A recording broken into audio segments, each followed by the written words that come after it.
The streets of Harlem were just beginning to stir under the soft light of a New York morning. Steam curled from manhole covers.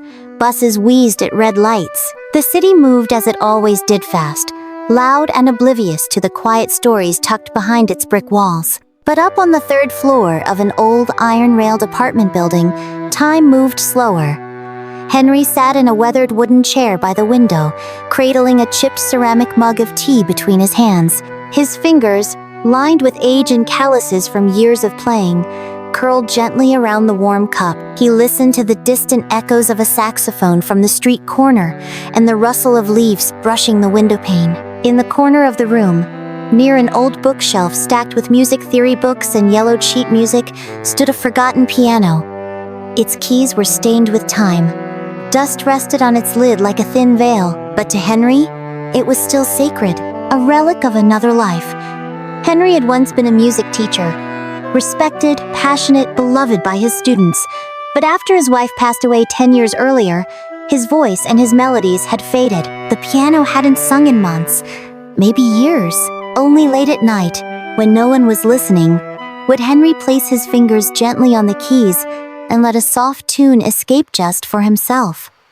Until one spring morning, someone heard it, a knock at the door. Unusual. When Henry opened it, he saw a woman, casual yet elegant, sunglasses perched on her head, her presence both humble and magnetic. Behind her, a cameraman adjusted his focus. "Hi," she said kindly. "My name is Stefani, but most people know me as Lady Gaga." Henry blinked. Was this a joke? "We're shooting a short documentary in the neighborhood," she continued. "And as we passed, I heard something. A melody. From your window. It stopped me." Henry scratched the back of his neck. "Sometimes I play old habits." "Would you mind playing it again?" she asked, a soft urgency in her tone. "Just for us?"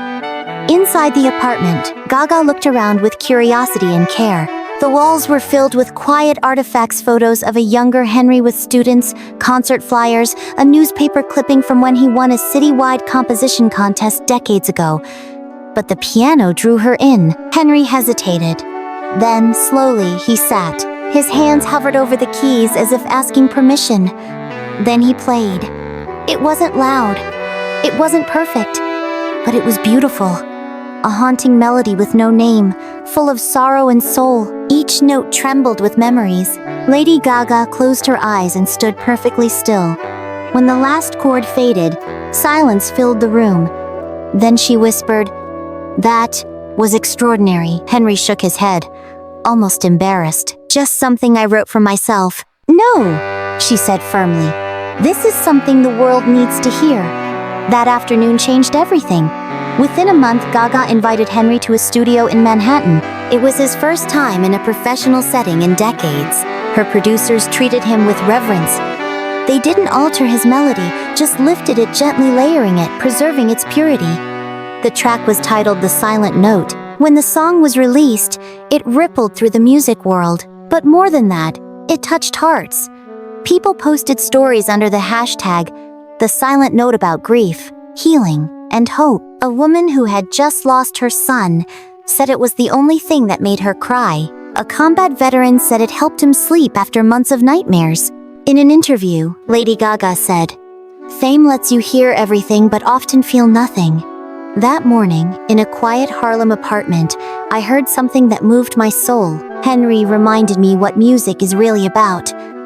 Henry never returned to the spotlight. He didn't want to. But each morning, he now played the piano with the window wide open. Not for fame, not for attention, but because someone just once had truly listened. Because sometimes the most powerful music comes from the quietest hearts